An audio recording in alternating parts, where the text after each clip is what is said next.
یہ جو press freedom index کی جو سالانہ رپورٹ ہوتی ہے یہ RSF جاری کرتی ہے، رپورٹرز وداؤٹ بارڈر، جس کا ہیڈ کوارٹر پیرس میں ہے۔ اور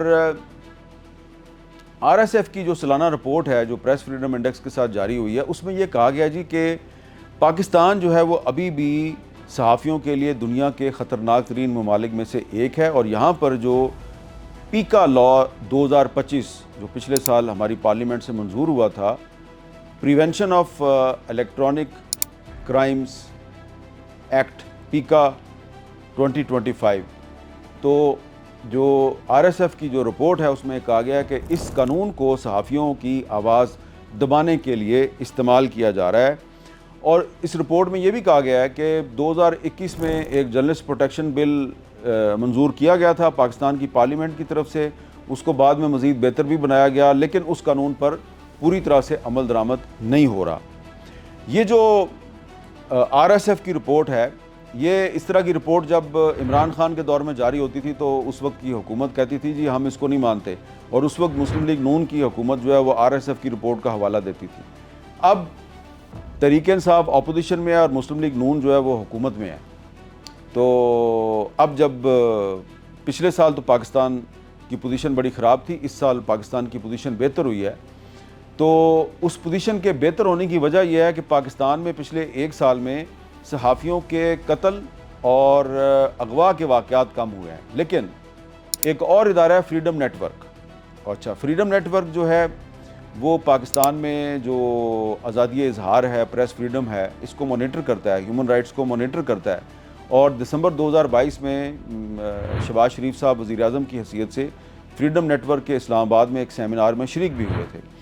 تو فریڈم نیٹ ورک کی جو ابھی کچھ دن پہلے رپورٹ جاری ہوئی ہے 2025 اور 2026 کے اپریل سے اپریل 2026 کے دوران جو ایک سال کے واقعات ہیں، اس کے مطابق فریڈم نیٹ ورک نے یہ بتایا کہ جی پاکستان میں غیر اعلانیہ سینسرشپ چل رہی ہے، اینکرز جو ہیں ان کو آف ایئر کیا جا رہا ہے، صحافیوں کے خلاف پچھلے ایک سال میں 58 سے زیادہ جھوٹے مقدمات قائم ہوئے ہیں، اور پنجاب اور خیبر پختونخوا صحافیوں کے لیے خطرناک ترین صوبوں میں سے ایک ہیں۔ تو جو یہاں تک تو بڑی قابل اطمینان بات ہے کہ ورلڈ پریس فریڈم انڈیکس میں پاکستان کی پوزیشن بھارت کے مقابلے میں بڑی بہتر ہے، لیکن جب ہم ساؤتھ ایشیا کے دیگر ممالک کے ساتھ کمپیریزن کرتے ہیں پاکستان کا، تو صورتحال تشویشناک ہے۔ یہ جو پریس فریڈم انڈیکس ہے یہ 180 ممالک کا جاری ہوتا ہے۔ سب سے پہلے میں آپ کو بتاتا ہوں کہ نیچے کون سے ممالک ہیں جو پریس فریڈم میں سب سے نیچے ہیں۔ تو جناب سب سے نیچے جو ممالک ہیں اس میں 175واں نمبر ہے افغانستان کا، 176واں نمبر ہے سعودی عرب کا، 177واں نمبر ہے جی ایران کا، چائنا کا نمبر ہے جی 178، نارتھ کوریا کا نمبر ہے 179، اور اریٹریا جو ہے اس کا نمبر ہے 180۔ اور سب سے اوپر کون ہے؟ آپ کا خیال ہوگا جی امریکہ سپر پاور ہے وہ سب سے اوپر ہوگا، بالکل نہیں۔ آپ کا خیال ہے جی برطانیہ سب سے اوپر ہوگا، اس کو مدر آف ڈیموکریسی کہا جاتا ہے، بالکل نہیں۔ امریکہ کا number world press freedom index میں 64 نمبر ہے 64، اور برطانیہ کا 18 نمبر ہے 18واں۔ سب سے اوپر کون ہے؟ سب سے اوپر ہے Norway. World press freedom index میں جو ٹاپ پہ ملک ہے جہاں پہ سب سے زیادہ آزادی اظہار ہے وہ ہے جی ناروے، دوسرا ہے جی نیدرلینڈ، تیسرا ہے استونیا، چوتھا ہے ڈینمارک، اور پانچواں ہے سویڈن۔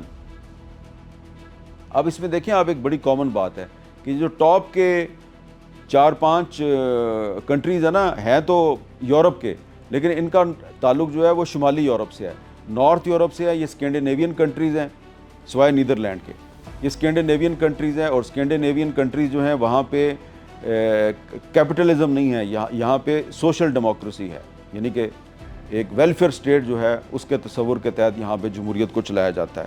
اسکینڈینیوین کنٹریز ہیں یعنی کہ نارتھ یورپ کے جو ممالک ہیں، ان ممالک کے آئین کو اگر آپ دیکھیں گے اور پاکستان کے آئین کو دیکھیں گے تو آپ کو بڑی سملیرٹیز نظر آئیں گی۔ اس لیے میں کہتا ہوں کہ اگر ناروے جو ہے وہ ورلڈ پریس فریڈم انڈیکس میں نمبر 1 پہ آ سکتا ہے تو پاکستان کو بھی نمبر 1 پہ آنا چاہیے، کیونکہ یہ ہماری کانسٹیٹیوشنل ریکوائرمنٹ ہے، یہ ہمارا آئینی تقاضا ہے کہ ہم ورلڈ پریس فریڈم انڈیکس میں نمبر 1 پہ آئے، اس لیے کہ ناروے کی بھی جو اسٹیٹ ہے وہ اس کو ویلفیئر اسٹیٹ کے طور پہ چلایا جا رہا ہے، اور ہمارا جو آئین ہے 1973 کا، یہ بھی پاکستان کو ایک ویلفیئر اسٹیٹ قرار دیتا ہے۔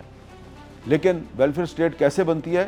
ویلفیئر اسٹیٹ ایسے نہیں بنتی کہ وہاں پہ صرف آزادی اظہار جو ہے وہ بہتر ہو، وہاں پہ رول آف لاء بھی ہونا چاہیے۔ اب جو میں آپ کو بتانا چاہتا ہوں وہ یہ ہے کہ جو ورلڈ جسٹس پروجیکٹ کا جو رول آف لاء کا انڈیکس ہے، اگر آپ اس پہ غور کریں تو یہاں پہ پاکستان کا 130واں نمبر ہے، 130، اور آپ کو یہ سن کر حیرانی ہوگی کہ بھارت کا نمبر پتہ ہے کتنا ہے؟ 86واں نمبر ہے۔ دیکھیں کتنا فرق ہے، پاکستان رول آف لاء میں بھارت سے کتنا نیچے ہے۔ تو یہ میں بات اس لیے کر رہا ہوں کہ جب ہم یہ کہتے ہیں جی کہ مئی 2025 کے مارکہ حق کے بعد سے پاکستان کو بھارت پر فوجی برتری حاصل ہے، ہم نے بھارت کا غرور خاک میں ملا دیا، بالکل ملایا، اور اس پہ ہمیں فخر ہے۔ لیکن رول آف لاء کے انڈیکس میں پاکستان 130ویں نمبر پہ ہے اور بھارت 86ویں نمبر پہ ہے۔ اور یہ جو معاملہ ہے نا، یہ معاملہ یہ اس لیے بڑا قابل تشویش ہے۔ میں دوبارہ عرض کروں گا کہ پاکستان جو ہے یہ قائد اعظم محمد علی جناح نے بنایا تھا، جو کہ ایک وکیل تھے اور رول آف لاء کے بہت بڑے سپورٹر تھے۔ تو پاکستان کو تو بھارت سے اوپر ہونا چاہیے، پاکستان نیچے کیوں ہے؟ اس پہ آپ ذرا غور کریں کہ ہماری یہ جو پارلیمنٹ ہے یہ آئینی ترامیم منظور کر کے تو ججوں کو لے کے بھی آتی ہے اور ججوں کو نکالتی بھی ہے۔ تو یہ جو جج صاحبان ہیں یہ ذرا دیکھیں نا، رول آف لاء کا جو انٹرنیشنل رینکنگ کا انڈیکس ہے، اس کو دیکھیں نا ذرا، ان کو تو رات کو نیند نہیں آنی چاہیے۔ لیکن آپ دیکھیں کہ پاکستان کا رول آف لاء میں کتنا برا درجہ ہے، کتنی بری رینکنگ ہے ہماری۔ تو یہ میں بات اس لیے کہہ رہا ہوں کہ یہاں پر بھی رول آف لاء کے انڈیکس میں بھی کون ٹاپ پہ ہے؟ ڈنمارک، اس کے بعد ناروے، پھر فن لینڈ، اور پھر چوتھے نمبر پہ Sweden. World press freedom index میں بھی یہ جو اسکینڈینیوین کنٹریز ہیں یہ ٹاپ پہ ہیں، اور رول آف لاء کا جو انڈیکس ہے اس میں بھی یہی کنٹریز ٹاپ پہ ہیں۔ وجہ ویلفیئر اسٹیٹ، وجہ یہ ہے کہ کیپٹلسٹ سوسائٹیاں نہیں ہیں یہاں پہ۔ یہ ممالک جو ہیں یہ اپنی جو حکومت کے جو وسائل ہیں اور حکومت کی جو آمدنی ہوتی ہے، جو ٹیکسوں سے حاصل کی جاتی ہے، اس آمدنی کو عوام کی فلاح و بہبود کے لیے استعمال کرتے ہیں۔ یہاں پہ جو ریاست ہے وہ اپنے شہری کو روٹی بھی دیتی ہے، کپڑا بھی دیتی ہے، مکان بھی دیتی ہے، روزگار بھی دیتی ہے، سب کچھ دیتی ہے۔ پاکستان کا آئین بھی یہی کچھ کہتا ہے۔ ہمارے آئین کا آرٹیکل 38، آرٹیکل 38 اگر آپ غور سے پڑھیں، یہ صرف میری بات سن کے نظر انداز نہیں کرنی، کوشش کریں کہ آپ کے پاس اگر آئین کی کتاب نہیں ہے تو آپ انٹرنیٹ پہ جائیں، گوگل میں جائیں، آئین پاکستان نکالیں، آرٹیکل 38 پڑھیں، آپ حیران ہو جائیں گے۔ پاکستان کا آئین یہ کہتا ہے آرٹیکل 38 میں کہ پاکستان کے ہر شہری کو روٹی، کپڑا اور مکان فراہم کرنا ریاست کی ذمہ داری ہے۔ اس کو تعلیم فراہم کرنا، اس کو روزگار فراہم کرنا اور اس کو کھانا فراہم کرنا یہ ریاست کی ذمہ داری ہے۔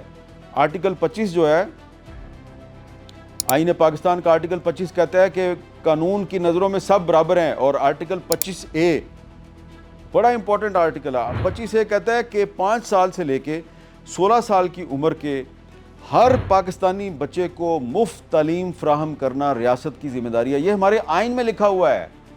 آپ نے کبھی نوٹ کیا ہے کہ ہماری پارلیمنٹ جو ہوتی ہے، قومی اسمبلی اور سینٹ، یہ جج صاحبان کو، اپنی مرضی کے جج صاحبان کو لگانے کے لیے یا جو اچھے نہیں لگتے ان کو نکالنے کے لیے آئینی ترمیم کر لیتی ہے، لیکن 5 سال سے 16 سال کی عمر کے ہر پاکستانی بچے کو مفت تعلیم فراہم کرنے کے لیے یہ پارلیمنٹ جو ہے کچھ نہیں کرتی۔ یہ اس لیے ہم رول آف لاء کی رینکنگ میں بہت نیچے ہیں۔